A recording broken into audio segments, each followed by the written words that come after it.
नमस्कार मंडळी, राम राम. कसे आहात? मस्त ना?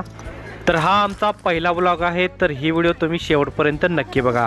व्हिडिओ आवडल्यास जास्तीत जास्त शेअर करा आणि व्हिडिओला लाईक करा. व्हिडिओमध्ये दिसत असल्याप्रमाणे पावटे भाताच्या पार्ट्याचे नियोजन करण्याअगोदर चुलीचे नियोजन करायचे असते. त्याप्रमाणे आम्ही दगड गोळा केलेली होती. निसर्गाच्या सानिध्यामध्ये पार्टी करणे म्हणजे त्यात वेगळीच मजा असते. आमच्या मातोश्रींना भरपूर भूक लागलेली होती, कारण डोंगराच्या पायथ्याची खाली 4 चाकी गाडी पार्क करून वर आम्ही चालत आलेलो होतो. त्यामुळे भूक लागणे साहजिक होते. तर हे आहे आमचं कार्टून, जे मोबाईल सारखं डिवचत बसलेलं आहे. स्वयंपाकात पारंगत असलेल्या अनुभवी व्यक्तीकडून जेवण करून बनवून घेणे यात मजा वेगळीच असते. हे आहे आमचं मंडळ, जे चूल पेटवत आहे. चूल पेटवताना थोडीशी कसरत करावी लागत आहे, कारण घरी काही चूल नाही, घरी आहे गॅस. चुलीमध्ये फुकून फुफ्फुस सांगत होते की आता आम्हाला चहाची गरज आहे. पावटे भात आणि पावट्याची आमटी करण्यासाठी साधारणपणे 1.5 ते 2 तास लागणार, कारण पावटे आणि हरभरा सोलायला तेवढा वेळ पण लागणार. म्हणून शरीराचा थकवा दूर करण्यासाठी आणि ताजेतवाने होण्यासाठी आम्ही चहाचे नियोजन पहिल्यांदा केले. चुलीमध्ये फुकून तोंडाला कोरड पडली, म्हणून आमच्या मंडळीने पाणी पिले. निसर्गाच्या सानिध्यामध्ये तयार केलेले जेवण असेल किंवा चहा असेल, त्याला चव वेगळीच असते. जर शेतामध्ये तुम्ही अशा पद्धतीने पार्टी करत असाल तर आम्हाला कमेंट बॉक्समध्ये नक्की सांगा. अमृतुल्यच्या, पंढरपुरीच्या, येवलेच्या ह्याच्यापेक्षा आमच्या रानातल्या चहाला चव लय खतरनाक. मित्रांनो, कमेंट बॉक्समध्ये तुमचं गाव कोणतं आहे ते आम्हाला नक्की सांगा, आणि तुमच्या भागामध्ये कोणकोणते चहा अवेलेबल आहेत ते सुद्धा नक्की कमेंट करा. चहा पिऊन थोडं फ्रेश झाल्यावर, ताजेतवाने झाल्यावर पावटे सोलाची सुरुवात झाली. मित्रांनो, आम्ही ज्या ठिकाणी पार्टी करत आहोत ते आमचे स्वतःचे शेत आहे. पावटे सोलून झाल्यावर हरभरे सुद्धा सोलायचे काम चालू आहे. सुरुक्या पिओ चाय करत आमच्या मंडळी पावटे निवडत आहे. पावटे भाताच्या पार्टीसाठी जे लागणारं साहित्य आहे ते आम्ही घरूनच आणलेलं आहे.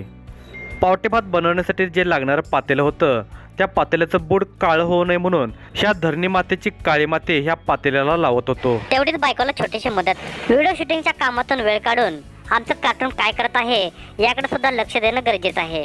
चुलीवर गरम झालेल्या पातेल्यात उडी मारण्यासाठी तयार असलेले सोललेले पावटे, टोमॅटो, कांदा लसणाची पेस्ट, तेल, तिखट, मीठ आणि मसाला. तापलेल्या तेलामध्ये कांदा लसणाच्या पेस्टला सैर केली. मग तो मसाला पळीने गर फिरवत चांगलाच तेलामध्ये भाजून घेतला. मग त्याच्यानंतर चिरलेले लाल भडक टमाटे टाकले. मग टोमॅटो आणि मसाला हे एकजीव होईपर्यंत चांगले भाजले. जखमेवर मीठ चोळल्यासारखे चवीनुसार मीठ टाकले. त्यानंतर सर्व मसाला भाजून झाल्यावर त्यानंतर कालवणाला झणझणीत रंग येण्यासाठी लाल भडक चटणी टाकली. त्यानंतर थोडीशी हळद टाकली आणि ह्याबरोबरच गरम मसाला सुद्धा टाकला, आणि हे सगळे पातेल्यातील प्राणी एकजीव केले. ह्या मसाल्याच्या विहिरीमध्ये टन उड्या मारण्यासाठी सज्ज असलेले पावटे उतरले. पातेल्याचे सगळे पदार्थ असे एकमेकांना ओळखत होते की ते जणू आमची भूक भागवण्यासाठी सज्ज होते. त्यानंतर थोडंसं अजून चवीनुसार मीठ टाकले. अशा पद्धतीने हे सगळे पदार्थ एकजीव होत होते. पावट्याची आमटी लवकर शिजावी, चांगला कट यावा यासाठी या पातेल्यामध्ये गरम पाणी ओतले. पावट्याच्या आमटीचं काम फत्ते झालं. आता पुढची मोहीम पावटे भात. विकत आणलेले 1 किलो इंद्रायणी तांदूळ पाण्यामध्ये बुडवले. तांदूळ पाण्यामध्ये चांगले चोळून घोळून मिसळून एकजीव करून तांदूळ चांगले स्वच्छ करून घेतले. तेवढीच बायकोला एक छोटीशी मदत. इंद्रायणी तांदूळ पाण्यामध्ये धुवून अर्धी मोहीम मी फते केल्यानंतर दुसरी मोहीम बायकोच्या हाती दिली. गरम तेलामध्ये जगभरातील खडे मसाले शिक्षेस पात्र ठरत होते ते त्यांना पातेल्यात टाकले.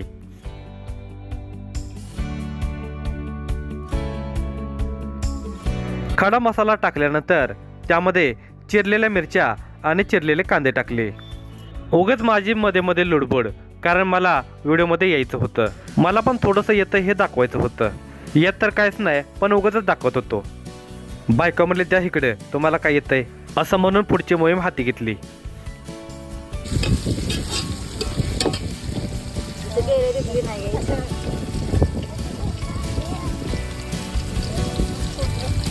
टोमॅटो कांदा भाजून झाल्यानंतर त्यामध्ये आलं लसूण पेस्ट टाकली. लसूण पेस्ट टाकल्यानंतर ती गर फिरवून घेतली. आमचं काम चालू असताना आत्याने तिचा भाचा त्यांच्या मस्तीमध्ये व्यस्त होते. आलं लसूण पेस्ट भाजून झाल्यानंतर त्यामध्ये घरातूनच मिक्सरमधून बारीक करून आणलेले खोबऱ्याची पिशवी पातेल्यात पालती गेली.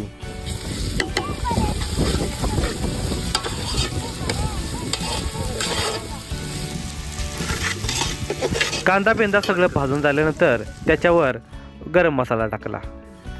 फोडणीच्या भाताला चव आणि रंग दोन्ही येण्यासाठी थोडीशी हळद टाकली. त्यानंतर गरजेप्रमाणे गरम मसाला टाकायचा. त्यानंतर धने पावडर आणि नंतर जिरे पावडर दोन्ही टाकायचं. त्यानंतर पावटे जे निवडलेले होते त्यातील सगळी घाण बिन सगळी पाण्यातून धुवून टाकायची.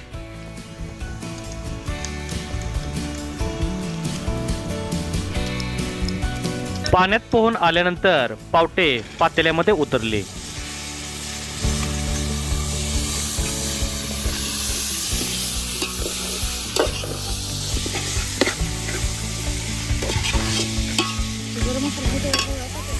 गरम मसाला म्हणत होता, मी थोडाच राहिलोय, मला पण टाका त्यात.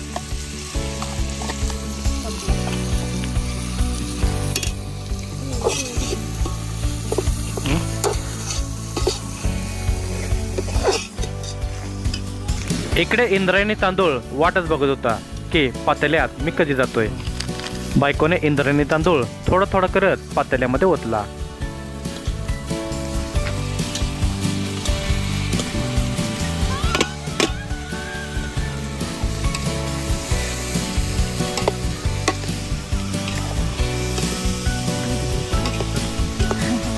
गोळा करायचा.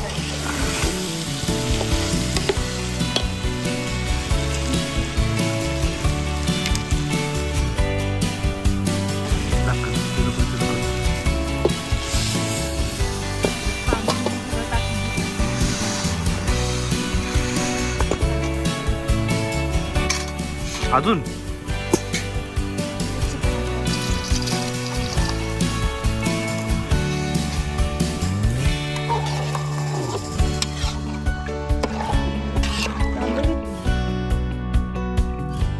बायको चुलीत काट्या कुट्या टाकून जाळाने धुरच काढत होती. त्यानंतर भातामध्ये डुबुक डुबुक करत चवीनुसार मीठ टाकले. आता काय बरं टाकायचं भातामध्ये? हा, शेंगदाणे राहिले. जेवण करण्यापुरतं पाणी पुरलं, पण जेवण झाल्यानंतर प्याचं काय? आमचं नशीब ह्या डोंगरमाळावर इथं हा ह्यो नळ आहे. बायको मला म्हणली सगळं जेवण झालंय, आता शिजायचं बाकी आहे, आता राहिलेली भांडी धुवून घेऊया. म्हणून मला म्हणली हातावर पाणी टाका आणि भांड्यावर पाणी टाका. मग लग्नाची बायको आहे म्हटलं, तिला मदत करायला नको का? करायलाच पाहिजे ना. तर हे बघा पावट्याचं कालवण कसं झालंय, दणदणीत लाल भडक. फुटलं का तोंडाला पाणी? कसं आहे, भारी झालंय का नाही? आणि हे पण बघा पावटे भात कसा झालाय, रबरबीत. कसं आहे, हाय का नाही भारी? आमच्या बायकोच्या हातालाच चव तशी आहे. कसं आहे, पावटे भात आणि पावट्याची कालवण शिजत होते, म्हणून म्हटलं तोपर्यंत टाइमपास करावा. जाळ आणि धूर काढून हरभऱ्याचे ढाळे भाजून काढले. पावट्याच्या आमटीला चांगली चव येण्यासाठी आणि घट्ट होण्यासाठी आमटीमध्ये शेंगदाण्याचे कूट टाकले. थोडी विश्रांती घेतल्यानंतर पावटे भाताची आमटी आणि पावटे भात हे शिजलेले होते. आता आमची पुढची तयारी जेवायची होती. ए बाळा, काय करतोय?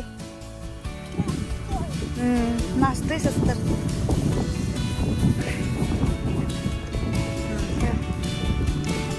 चप्पईला ठेवायचं नाही का?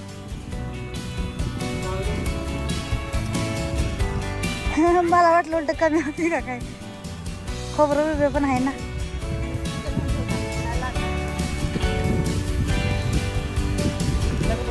शिजलाय थोडस मुरला पाहिजे.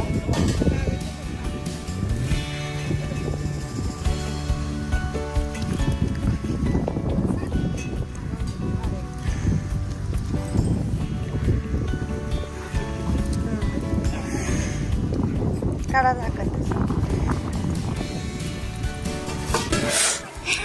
कसलं भारी दिसतं.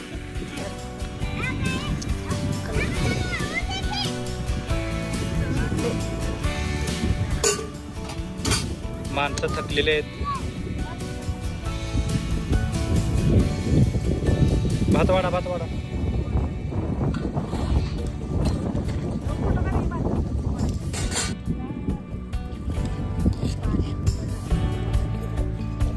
पाणी मुरा पाहिजे का?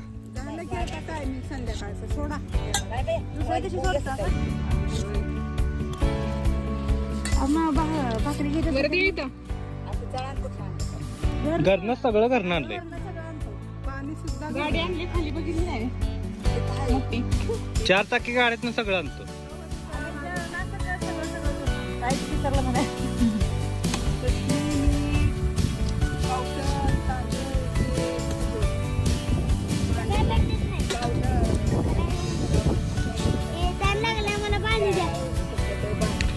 हे आमच्या पिल्ल्याला पाणी द्या प्याला. चला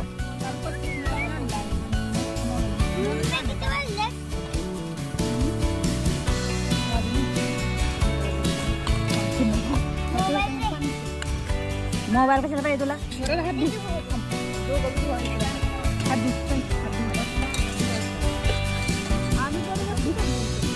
मागच्या वर्षी मटणाची केली.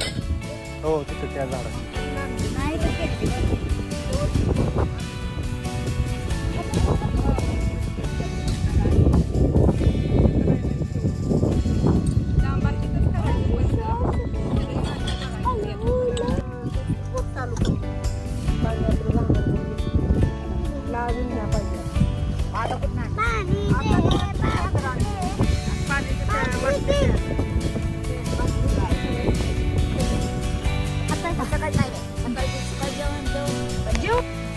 अंधार दिसतोय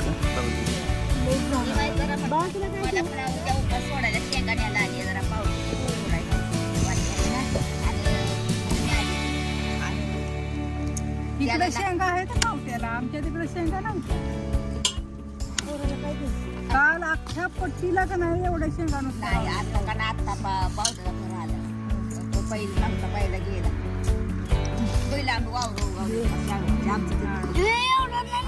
पट्टीने मी पडली.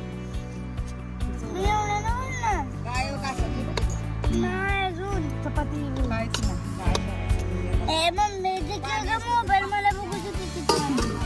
पप्पा सांगा होतं तुला सगळ्यांचं शूट करत. 3:30 वाजले केले.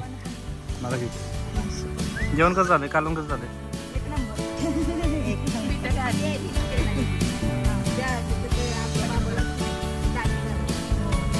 मला कधीच सांगा जाऊ मला परत सुरू कर. कसं झालं सांग. कसं झालंय? कसं झालंय? चांगलं झालंय.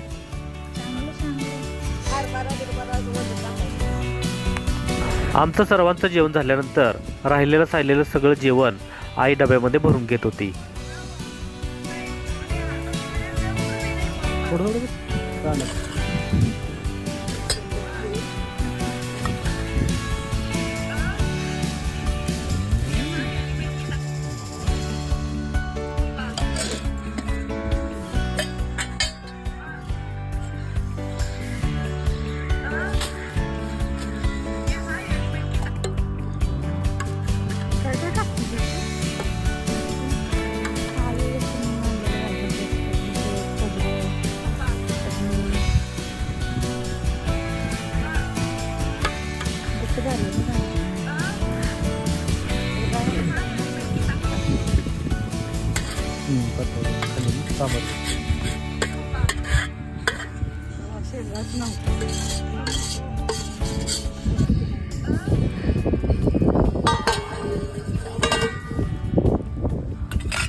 आम्ही जेवण करत होतो त्यावेळेला त्या मावशी अचानक आल्या, कारण त्यांचं पण शेत आमच्या शेतालगत आहे. आम्ही त्यांच्या खूप मागे लागलो जेवा म्हणून, पण त्या काय जेवल्या नाही कारण त्यांचा उपवास होता. खूप मागे लागून सुद्धा त्या जेवल्या नाही, म्हणून म्हटलं त्यांना चहा ठेवावा. तर असा निसर्ग आहे मित्रांनो, बघू शकता तुम्ही. निसर्गाच्या सानिध्यामध्ये जेवण बनवून खाणे ह्यामध्ये वेगळीच मजा असते.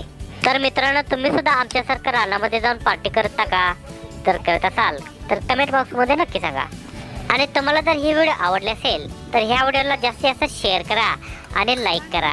आणि आमच्या चॅनलवर जर तुम्ही नवीन असाल तर प्लीज आमच्या चॅनलला सबस्क्राईब करा. आणि अशाच नवनवीन व्हिडिओच्या नोटिफिकेशनसाठी बेल आयकॉन क्लिक करायला विसरू नका. नक्की सबस्क्राईब करायचं बरं का, फुकट व्हिडिओ बघून जायचं नाही. भावांनो आणि बहिणींनो, सबस्क्राईब करायला पैसे लागत नाहीत. सबस्क्राईब करा, बेल आयकॉन क्लिक करायला विसरू नका. धन्यवाद.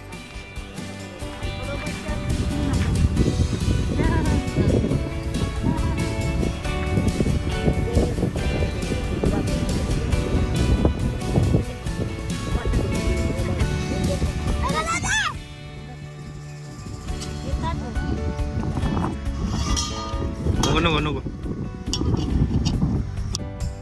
खाऊन पिऊन मस्त झाल्यावर आम्ही आता निघालो आमच्या घरी.